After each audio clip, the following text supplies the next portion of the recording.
Hey guys, and welcome to Tokyo Ghostwire, except in reverse, the prelude, the corrupted case file. Now, I was really intrigued and interested in Ghostwire Tokyo as a game, and I'd been following it for a while, but they did this brief little prequel visual novel that helps to set up the main game, and it was a free download. So while I will let's play the main game, I figured it'd be cool if we just sit down and go through the visual novel prequel together.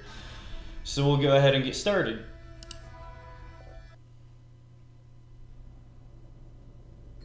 Question mark, question mark, question mark. Rinko? God damn it, Rinko. Erica? Okay, I'm intrigued.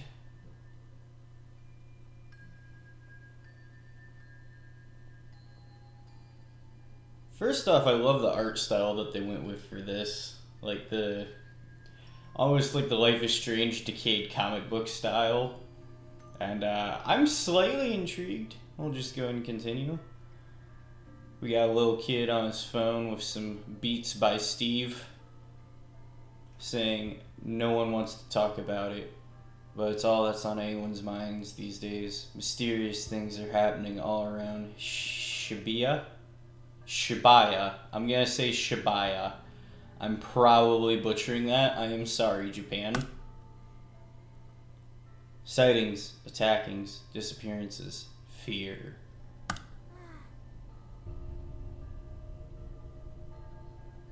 How is a kid supposed to be a kid in a time like this?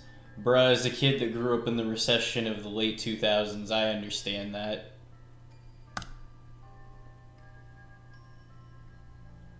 But honestly, Ryota never really was like most kids. He's usually not glued to his phone all day. Oh! Shit, we can actually go through the phone. That's cool as fuck. Full disclosure, I normally don't play visual novels, so this might be a standard feature, but I think it's dope. Alright, we'll look at the Kirigonga vanishing.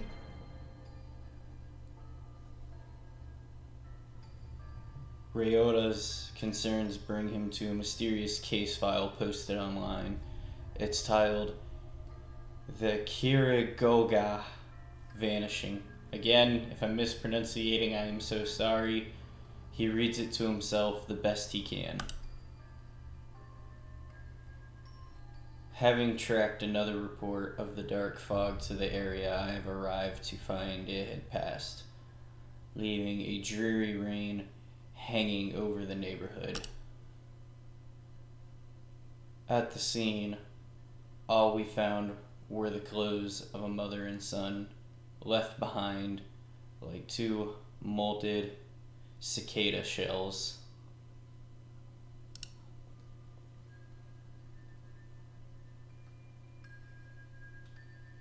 It's hard to even imagine a parent and her child just gone. Previous lives snuffed out forever. My heart sank knowing that I had failed to protect them.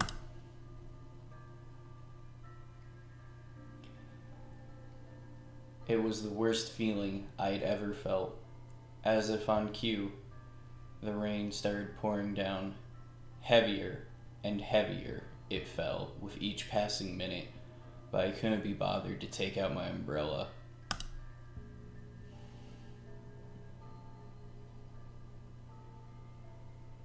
That's when the obvious culprits returned to the scene of the crime. A group of monsters. They all had umbrellas of their own, as if a rain followed them wherever they go. I was furious. I'd brought hell down onto them at that very moment.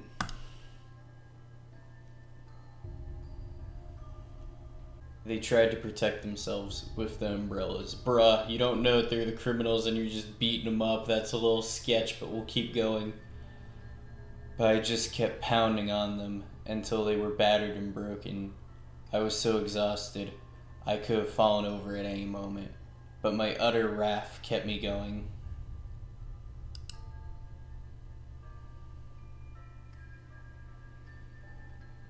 As I picked up to leave, I still refuse to open up my own umbrella.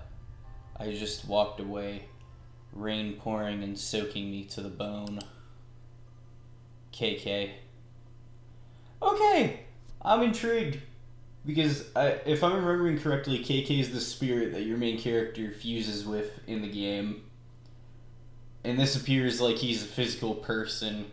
So it seems like he was involved with investigating these crimes before the big vanishing event of the main game happens. So I'm intrigued. So we can read that again, we can read the new one, or we can read the last one. Just so I don't butcher Japanese wording too bad, we will go with the bathroom vanishing, because I can say bathroom. I can't say this word too well, but I can say bathroom. I'm smart.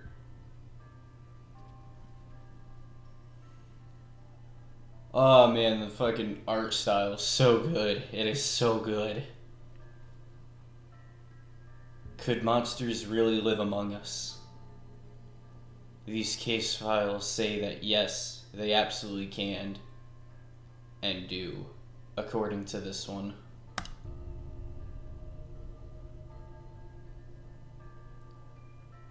A lady called me about a missing person who'd vanished from the bathroom of her apartment.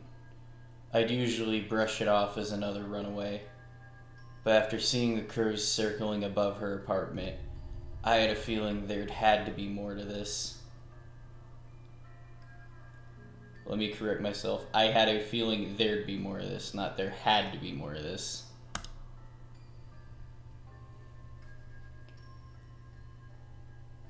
The black stains on the front door verified my hunch. It turns out that I'm the only one that can see these black stains.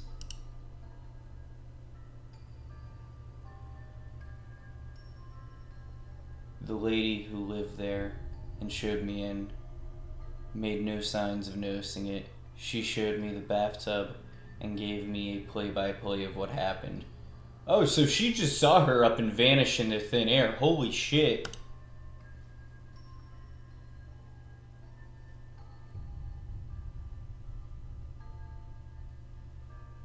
Her boyfriend was taking a bath longer than usual, and so she went into the bathroom to check in on him. When she opened the door, her boyfriend was gone, and for a short instant, there was a reflection of an old shrine on the surface of the bathwater.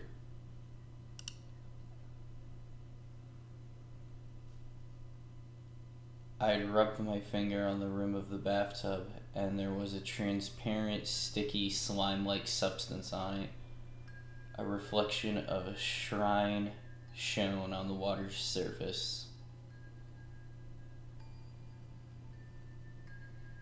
Other worlds, question mark?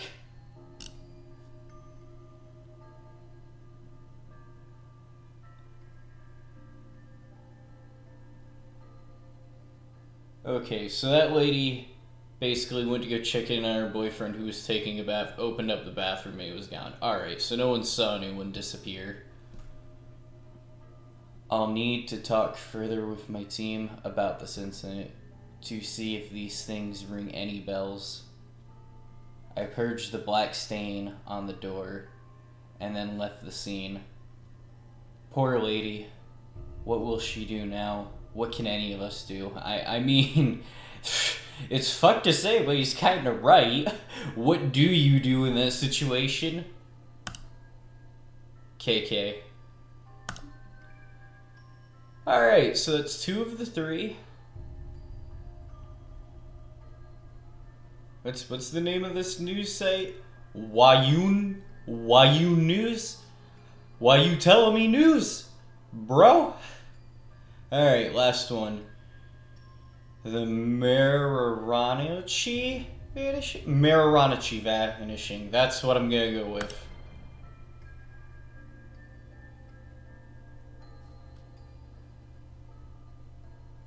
Huh.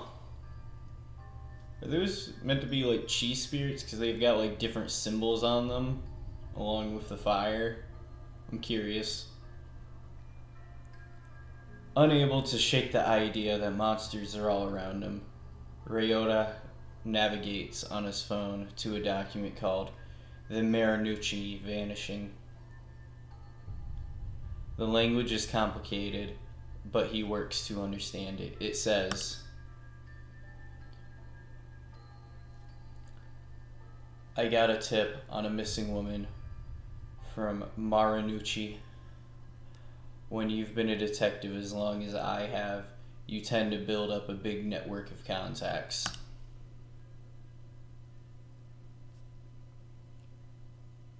The story my contact told me was that they saw a woman one day when the fog rolled in.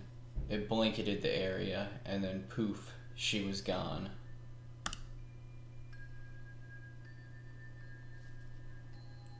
Times like these make me wish a certain somebody was around. Come to think of it, the fog and these disappearances set the scene for when I first met the rest of my crew.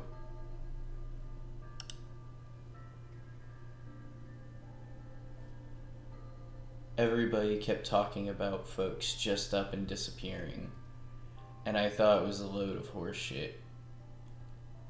Wasn't till I met them and until my encounter that I'd believe them.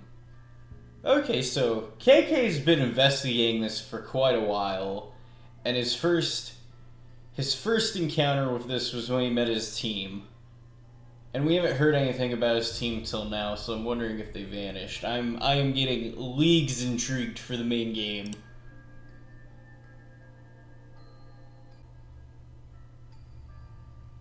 Ever since then, I've been haunted by what I would have once called hallucinations.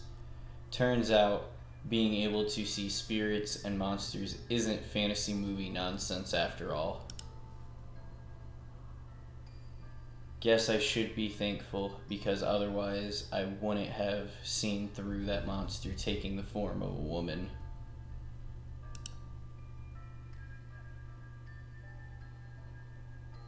She made a bunch of red orbs appear that chased me around. But I knew so long as I didn't let myself get surrounded, I'd be okay. She was a nightmare to look at, so I put her out of her misery. Oh shit, he straight up just murked that bitch.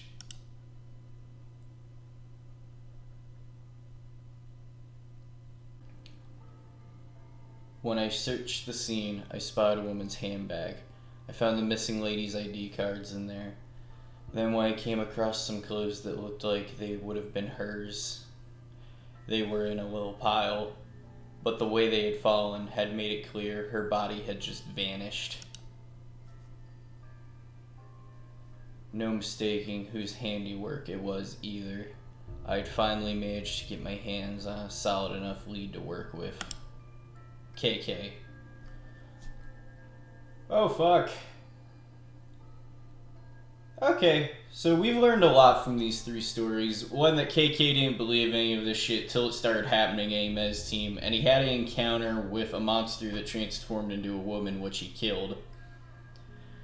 And then throughout his investigations, he's come across a figure that he's about 100% sure is behind all of these attacks and vanishings.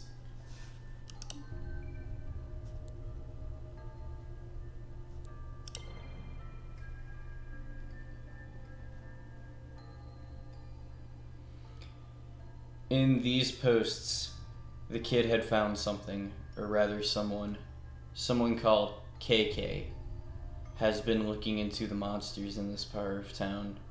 A believer, just like Ryota.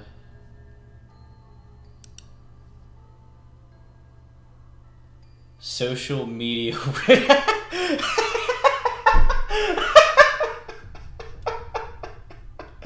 Oh, you're so gullible, my kid. So gullible. Okay, I will get back into the zone for that.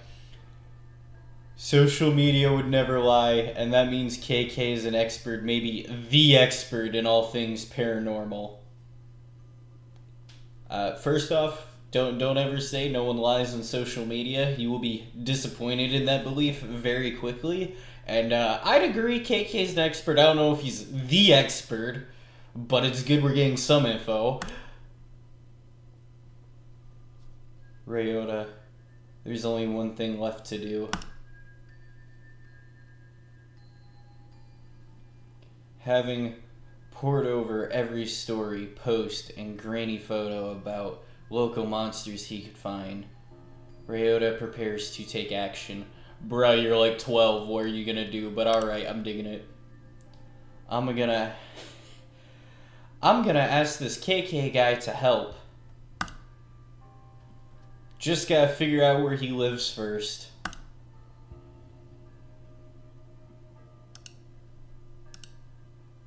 Okay, he's searching. Ghostwire. Contact. Okay, that's a little on the nose.